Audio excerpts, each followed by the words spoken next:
Turkey's most famous tourist destination is caught in politics and international debate.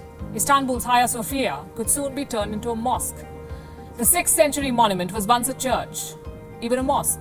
Now it's a museum and a UNESCO World Heritage Site. But Turkish President Recep Tayyip Erdogan has other plans.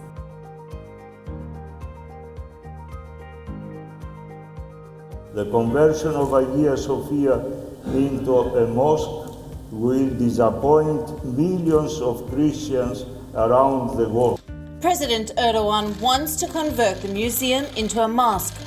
Il mare mi porta un po' lontano, il pensiero a Istanbul. Penso Santa Sofia e sono molto addolorato.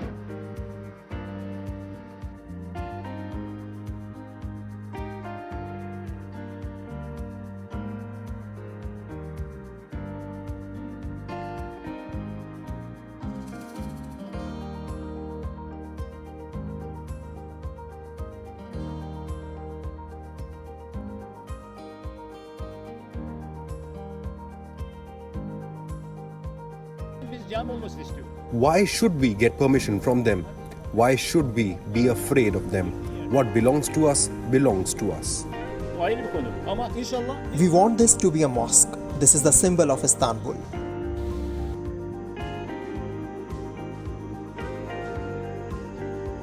Tidak berapa lama setelah pengadilan tinggi di Turki mencabut dekret Presiden Kemal Atatürk yang memfungsikan Hagia Sophia menjadi museum sejak tahun 1935, Presiden Erdogan segera mengumumkan keputusannya untuk mengubah Hagia Sophia kembali menjadi masjid. Ini sebuah keputusan kontroversial yang menuai berbagai reaksi. Selain dari kalangan gereja-gereja di seluruh dunia, pemerintah Amerika Serikat, Rusia, dan Yunani menyesalkan keputusan tersebut. Sementara itu, reaksi positif tentu saja muncul dari sebagian besar Muslim yang menganggap keputusan tersebut sebagai kemenangan bagi Islam. Mereka menyambutnya dengan seruan takbir.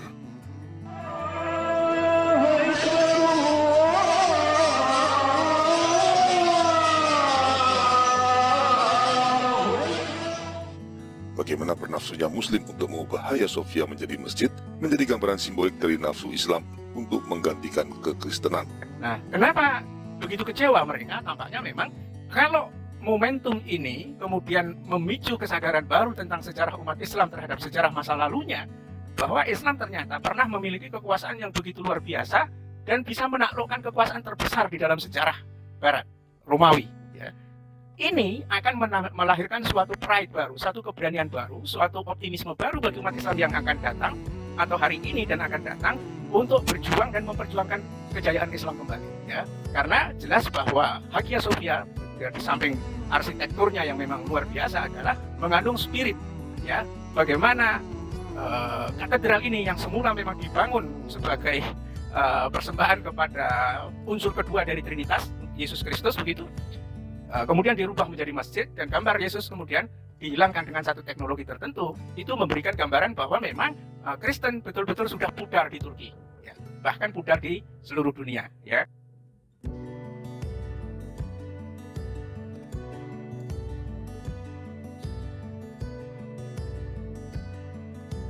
Dan momentum ini akan dibangkitkan menjadi suatu nuansa baru, kebangkitan umat Islam yang baru, dan itu akan memicu juga terjadinya proses pengambil alihan tentang katedral Mosquita Cordova.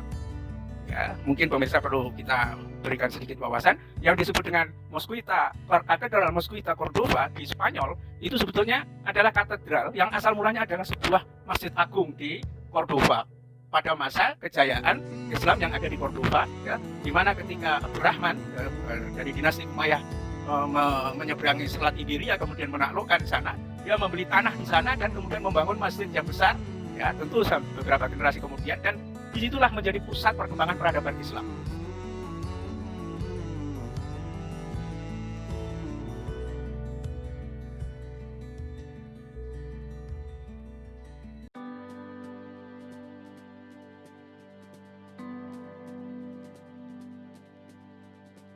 Hagia Sophia awalnya dibangun sebagai sebuah katedral gereja Katolik Timur pada abad ke-6 di Konstantinopel, ibu kota Kekaisaran Romawi Timur. Setelah skisma pada tahun 1054, tentu saja fungsinya beralih menjadi katedral gereja Ortodoks. Selanjutnya ketika Konstantinopel jatuh ke tangan Kekhalifan Ottoman Turki di tahun 1453, statusnya berubah menjadi masjid. Tapi sejarah Kekhalifan Islam tamat ketika Presiden Kemal Atatürk, bapak nasionalis Turki, menganggap Kekhalifan Islam sebagai penyebab dari kemunduran Turki yang membuat negara itu mendapatkan julukan orang Eropa yang sakit.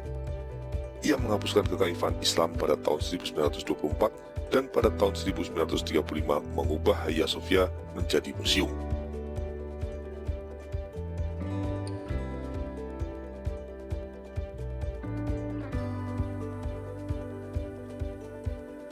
Sisiran dulu biarkan templo. Memang sengaja Pak, sengaja karena pengaruh Hagia Sophia.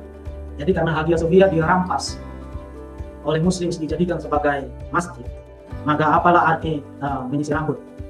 Dan saya menonton cuplikan video yang dimuat di Kompas mengenai reaksi masyarakat Turki ketika pertama kali azan dikumandangkan dari Hagia Sophia. Masyarakat Turki bersorak-sorak kesenangan karena mereka menyaksikan bahwa azan dikumandangkan dari Hagia Sophia. Nah, pertama, Hagia Sophia adalah sejarah berulang. Peristiwa Hagia Sophia adalah sejarah berulang dari mentalitas Muslim untuk merampas bangunan-bangunan atau situs-situs yang bukan merupakan hak mereka dan milik mereka, dan mereka jadikan sebagai situs Muslim atau tempat ibadah bagi Muslim. Itu bahkan dimulai dengan Ka'bah itu sendiri. Ka'bah itu sendiri awalnya adalah milik kaum pagan. Namun karena ada klaim-klaim teologis bahwa Ka'bah itu ada kaitannya dengan Abraham dan dengan Ismail, lalu itu dijadikan alasan untuk merebut itu dan menjadikannya sebagai situs suci bagi Islam. Kemudian tempat di mana bait suci di Yerusalem itu juga sekarang berdiri Masjid Al-Aqsa, karena Muslim membuat klaim bahwa Muhammad naik ke surga dari sana. Jadi berangkat dari Masjid Al-Haram di Mekah, kemudian naik buruk dan naik ke surga dari Al-Aqsa di Yerusalem. Jadi Muslim, tempat-tempat penting yang sekarang mereka jadikan sebagai tempat suci, itu mereka rebut dengan cara terlebih dahulu menciptakan atau membuat klaim-klaim teologis tertentu yang mereka tidak bisa buktikan, yang tidak bisa mereka buktikan.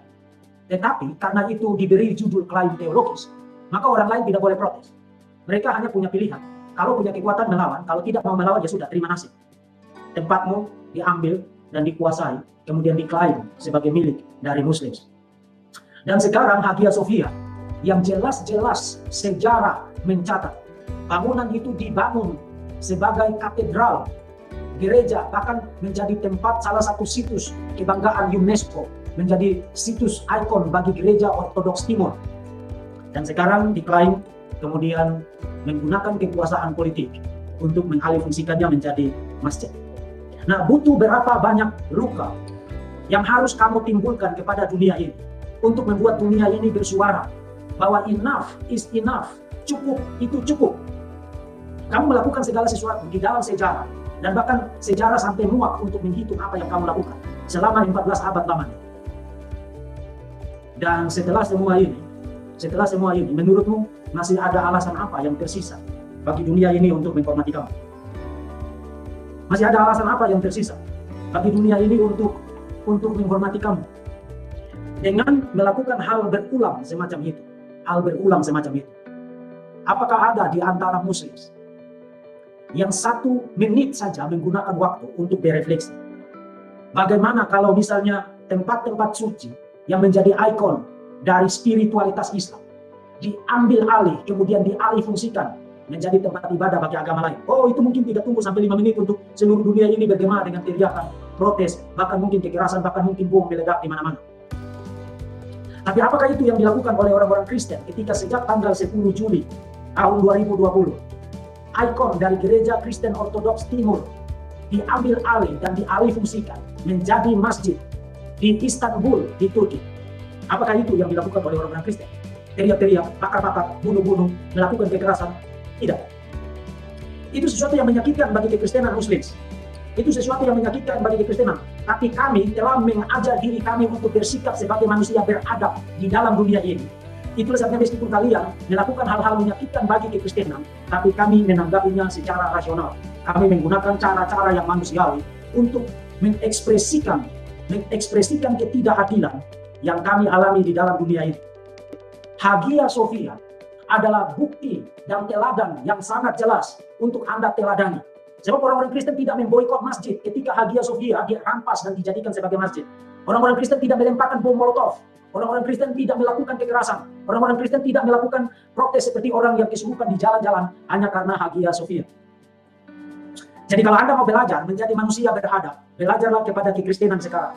Sebab meskipun Anda telah bertubi-tubi di dalam sejarah menyakiti kekristenan, tapi kekristenan tetap mengambil respons, memberikan respons dan reaksi yang beradab terhadap kamu. Hagia Sophia adalah momentum di mana Anda telah kehilangan hak untuk protes kalau Islam dikritisi secara terbuka.